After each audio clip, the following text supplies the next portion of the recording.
যেখানে গুড় সেখানেই মিষ্টি, পিঁপড়া করে শুধু ঝগড়ার সৃষ্টি।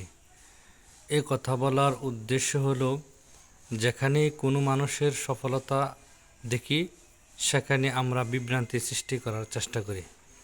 কোনো মানুষ যদি কোনো ভালো কাজের উদ্যোগ নেয়, ভালো কাজ করার প্রচেষ্টা করে, তখন আমরা এটার বিরোধিতা করার চেষ্টা করি।